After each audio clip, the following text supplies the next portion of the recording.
Media दुश्मन के पास है। जंग के दौर बदल गए। सबसे पहले जंग लड़ी जाती थी जिसे हम फर्स्ट जनरेशन वारफेयर कहते थे।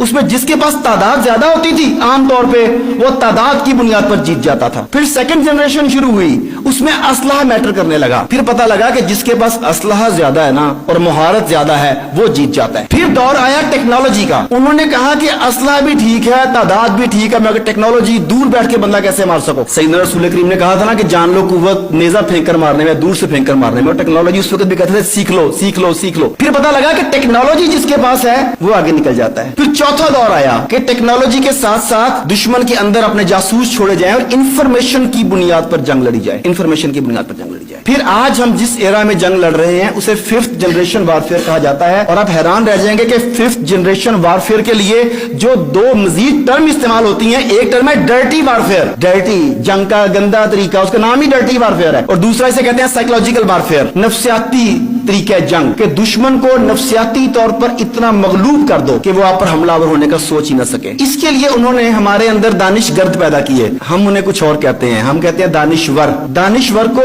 जो हमें मगलूब करने की बात करते हैं उन्हें दहशत गर्द के वजन पर दानिशगर्द कहता हूं मैं, और मेरा ख्याल है यही लफ्ज़ शायद बेहतर है उनके लिए। हमारे अंदर ऐसे दानिशगर्द पैदा किए गए जिन्होंने बताया कि यार लड़ने से क्या फायदा। हमें बताया गया कि नहीं भाई ये तो इकोनॉमी की जंग है, तुम सारा कुछ छोड़ो, इकोनॉमी को मजबूत कर लो। 5000 साल की तारीख इस बात की गवाह है कि इकोनॉमी जंग का टूल तो रही है मगर इकोनॉमी के लिए जंग नहीं हुई। इब्राहिम अलैहिस्सलाम के दौर से ले लें, सैयदना मूसा अलैहिस्सलाम के दौर तक आ जाएं। फिरौन ने मिस्र के अहराम पर कब्जा कर लिया तो फिर क्या हुआ? उनकी दौलत पर, इकोनॉमी पर कब्जा कर लिया? नहीं। मैं आगे चल रहा हूं, रसूल करीम के दौर में आ जाएं, कैसरो किसरा फारिस को फतह कर लिया तो फिर क्या हुआ? उनके मोहल्लों में जाके ज्यादा नशी हो गए? नहीं।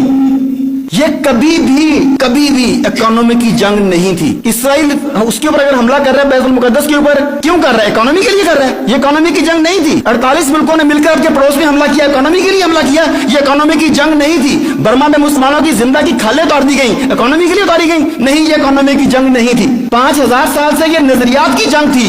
ये नजरियात की जंग है और आखिरी दौर तक ये नजरियात की जंग रहेगी। एक तरफ रहमानी नजरियात और एक तरफ शैतानी नजरियात। चॉइस आपकी है कि आप किस ग्रुप का हिस्सा बनते हैं। गैर जानेदार नहीं रहा जा सकता। अब मर्द हैं या औरत?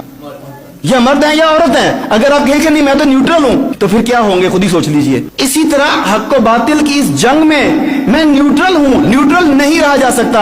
आप नहीं भी लड़ेंगे तो दुश्मन आपको फिर भी नहीं छोड़ेगा। अगर आप कहें कि मैं वेजिटेरियन हूं, मैं गोश्त नहीं खाता, मैं तो सब्जी खोर हूं, तो क्या शेर आपको नहीं खाएगा? कि आप शेर से कहें भाई मैं तो गोश्त नहीं खाता तो तुम भी गोश्त ना खाओ, जब आप शेर के सामने आएंगे वो आपको चीर फाड़ जाएगा। उससे कोई गर्ज नहीं कि आप वेजिटेरियन है। तो आप जंग का हिस्सा हैं या नहीं, आप जंग का निशाना जरूर है। तो फिर आंखें बंद करके कबूतर की तरह बिल्ली के सामने रेत में सर दे लेने से बेहतर यह है कि आप सीना तान कर सामने खड़े हो जाएं। तो पहली बात तो यह कि इस बात को जहन से निकाल दीजिए जो हमारे दानिशगर्द बार बार कहते हैं कि भाई ये इकोनॉमी की जंग है, ये इकोनॉमी की जंग है। ये इकोनॉमी की जंग कभी भी नहीं है।